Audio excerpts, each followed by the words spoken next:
A'udhu billahi minash shaitanir rajim. Bismillahir rahmanir rahim. Dhe së dashur, do të folmi sot diçka rreth nderimit të musafit. Ne si besimtar jemi të obliguar me e respektu musafin. Dhe tash kemi folur për rregullat e leximit, edukata e leximit. Sot do të folmi diçka për se është më rëndësi të respektohet musafi. Ku është dallimi mes Kur'anit dhe musafit? Kur'ani është fjala e Allahut, që ka zbritur pejgamberi sallallahu alajhi wasallam. Kjo quhet Kur'an. Kurse mushaf quhet, më thon, libri që është shkruajt Kur'ani. Pra libri që është shkruajt Kur'ani. Pra Kur'ani është diçka tjetër, mushafi është diçka tjetër. Po tek ne, më thon, janë sinonime të njëra tjetrës. Ne themi Kur'ani e kemi për qëllim mushafin. Pra më thon, duhet me respektu këtë mushaf ku është shkruajt Kur'ani, duhet ne, më thon, me e respektu në veçanti. Pse duhet me respektu? Nga se Kur'ani Zoti subhanahu wa taala e ka ngrit lart. Sa është fjala e tij. Thot Allahu në Kur'an, "Kalla innaha tadhkira", Kur'ani është tadhkira, është për kujtim.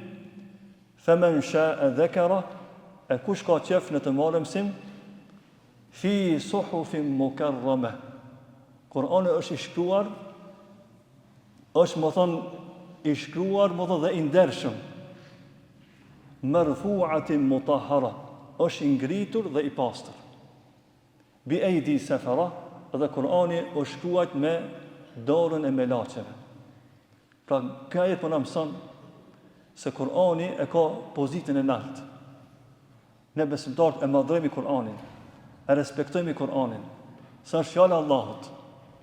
E gjithashtu ne e respektojmë edhe mushafin. Pse në ta janë të shkruar me ajetet e Zotit. Pra kjo është arsyeja. Në një ajet tjetër thot Allahu subhanahu wa taala, "Wa innahu fi ummil kitabi ladaina la'aliyyun hakim." Kur fol Allahu subhanahu për Kur'anin, për mushafin, thot la'aliyyun hakim.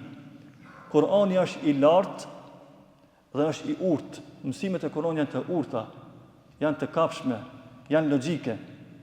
Edhe këtu e shohim nga ky ajet se Kur'ani Allah po thotë është i lartë. Do të pas pozitë madhe tek zemra e besimtarit. Në një ajet tjetër Allah subhanahu surën Al-Waqi'a thotë Allahu, "Wa innahu lakitabun karim." Me të vërtetë ky libër është kerim. Kerim është i ndershëm. Edhe këtu Allah po thotë që Kur'ani pra më është i ndershëm. E ulemaja çka thonë? Thonë që ka ixhma, këtë ulemat janë të një zërit, se Kur'anin me madhrue është obligim fetar. Duke bazuar të ajete. Pa ne si besimtar e kemi për obligim që më thonë me e madhrue Kur'anin. Dietarët e përmendin meselë tjetër dhe thonë ka ixhma tek dietarët, ai i cili e nënvlerëson Kur'anin qëllimisht, do me ja ul vlerën musafit, ai del edhe prej imanit, bën kufër. Shembull, nëse dikush qëllimisht të dash me nënçmu Kur'anin shton në tokë, apo e gjun musafin, apo përdor disa vepra që nën kuptojnë nën vlerësim, ka thonë dietar që ta vepra janë kufër, qesin prej imanit. Pas kujdes, më thonë, shikoni ka ixhma të dietarët, nëse Kur'ani nënvlerësohet qëllimisht, aty njeri del prej imanit. Nëse më thonë besimtari e madhron musafin, se në ta ka më thonë fjalët e Allahut subhanahu wa taala. Gjithashtu ka thonë dietarët, nënvlerësimet e Kur'anit janë disa lloje. Disa prej tyre janë kufër, si ta pak më nëse e gjun musafin ose e shkel musafin, tu dash me nënçmue çet pi imanit. Po janë disa punë tjera, disa nënvlerësime tjera janë që nuk janë kufër. Sikur shembull, mi shtri komët ka musafi. A është kufër? Nuk është kufër, është më thonë vepër jo e përqyeshme, nuk është edukat. Pra më thonë inshallah nesër do foli për disa vepra caktuar, kurse sot vetë desha me përmend meselën që ne duhet me madhru Kur'anin. Edhe madhrimi edhe nënvlerësimi janë disa grada.